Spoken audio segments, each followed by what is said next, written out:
అనంతపురం జిల్లాలో శంఖం ఆకారంలో గంభీరంగా కనిపిస్తుంది గుత్తికోట.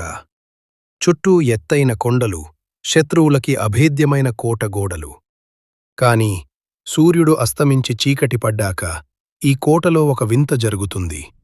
జనసంచారం లేని ఆ పాడుబడిన గదుల నుండి ఎవరో బట్టలు నేస్తున్నట్లు మగ్గం శబ్దాలు స్పష్టంగా వినిపిస్తాయి. దశాబ్దాల క్రితం మరణించిన చేనేత కార్మికులు ఇప్పటికీ ఇక్కడ ఉన్నారా? అసలు ఆ శబ్దాల వెనుక ఉన్న అసలు నిజమేంటి? స్థానిక కథల ప్రకారం ఒకప్పుడు ఈ కోటలో వందలాది మంది చేనేత కార్మికులు నివసించేవారు. రాజుల కాలంలో వారు సైనికులకు, రాచకుటుంబీకులకు అద్భుతమైన వస్త్రాలను నేసి ఇచ్చేవారు. అయితే రాజ్యపతనం తర్వాత వారు ఆ కోటలోనే ఆకలితోనో ఇతర కారణాల వల్లనో మరణించారని చెబుతారు. తమ వృత్తిపై ఉన్న మక్కువతో వారి ఆత్మలు ఇప్పటికీ రాత్రివేళల్లో మగ్గాలను నడుపుతూ బట్టలు నేస్తున్నాయని చుట్టుపక్కల ప్రజలు నమ్ముతుంటారు. సైన్స్ ఏం చెప్తోంది? గుత్తికోట అరుదైన రాతి కట్టడాలతో నిర్మించబడింది.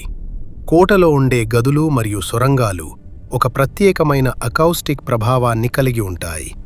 రాత్రివేళల్లో గాలి వేగంగా వీచినప్పుడు ఆ గాలి రాళ్లను తాకి ప్రతిధ్వనించి అది అచ్చం మగ్గం నేస్తున్నప్పుడు వచ్చే టక్ టక్ శబ్దంలా మారుతుందని పరిశోధకులు భావిస్తున్నారు. అంటే ఇది దెయ్యాల పని కాదు, గాలి చేసే మాయాజాలం. ఈ కోటను పాలించిన మరాఠా వీరుడు మురారిరావుకు సంబంధించిన అనేక రహస్యాలు ఇక్కడ ఉన్నాయి. కోటలో వందలాది ఏళ్ల నాటి బావులు, రహస్య గదులు ఇప్పటికీ అన్వేషించబడలేదు.